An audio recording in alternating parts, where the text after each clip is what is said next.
നമ്മളൊക്കെ പ്രാർത്ഥിക്കുന്ന സമയങ്ങളിൽ മെഴുകുതിരികൾ കത്തിച്ചു വെച്ച് പ്രാർത്ഥിക്കാറുണ്ട്. നമ്മൾ പ്രാർത്ഥിച്ച് അല്പസമയം കഴിയുമ്പോൾ ആ മെഴുകുതിരി കത്തി തീർന്ന് മെഴുകുരുകി താഴേക്ക് വീഴുകയും നമ്മൾ അവിടെ നിന്ന് കടന്നു പോവുകയും ചെയ്യും.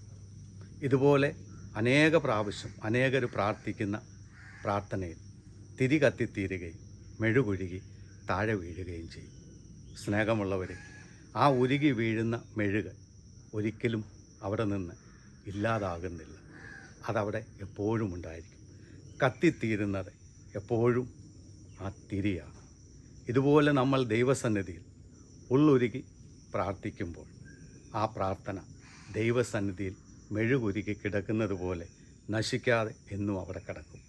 കത്തിത്തീരുന്നത് ആ തിരിയാണ്. നമ്മുടെ സങ്കടങ്ങളും പ്രയാസങ്ങളും ദൈവത്തോട് പറഞ്ഞ് കരഞ്ഞ് നമ്മൾ പ്രാർത്ഥിച്ചു കഴിയുമ്പോൾ നമ്മൾ മടങ്ങിപ്പോയാലും നമ്മുടെ പ്രാർത്ഥന അവിടെ നിന്ന് വാങ്ങിപ്പോകുന്നില്ല. അതവിടെ ഉണ്ടായിരിക്കുമെന്ന് നമ്മളെ ഓർമ്മപ്പെടുത്തുകയാണ് ഉരുകി വീണ് നിലത്ത് കിടക്കുന്ന മെഴുക്.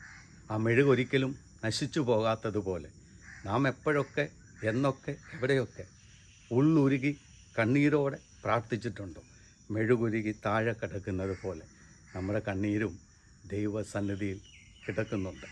ഇന്നല്ലെങ്കിൽ നാളെ നമുക്ക് തീർച്ചയായും അതിന് ഫലം ലഭിക്കാതെ ഇരിക്കുകയില്ല.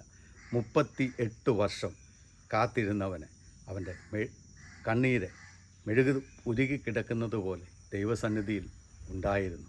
അതാണ് ഒരു നാളെ അവൻ്റെ ജീവിതത്തിൽ അവൻ പോലും പ്രതീക്ഷിക്കാത്ത വിധം ഒരത്ഭുതം ദൈവം അവൻ്റെ ജീവിതത്തിൽ പ്രവർത്തിച്ചത്. സ്നേഹമുള്ളവരെ, നിങ്ങൾ എന്നെങ്കിലും ദൈവസന്നിധി കരഞ്ഞിട്ടുള്ളവരാണോ? ഉള്ളുരുകി കരഞ്ഞ് പ്രാർത്ഥിച്ചിട്ടുള്ളവരാണോ? ഒന്നോർക്കുക, ആ തിരി കത്തി തീർന്നതുപോലെ നിങ്ങൾ വാങ്ങിപ്പോയി അല്ലെങ്കിൽ മറന്നുപോയെങ്കിലും മെഴുകുരി അവിടെ കിടക്കുന്നത് പോലെ നിങ്ങളുടെ പ്രാർത്ഥന ദൈവസന്നിധിയിലുണ്ട്. കാരണം നിങ്ങളുടെ ഓരോരുത്തരുടെയും പ്രാർത്ഥന അവൻ കുപ്പിയിൽ ശേഖരിച്ചിട്ടുണ്ട്. ദൈവം നിങ്ങളെ അനുഗ്രഹിക്കട്ടെ.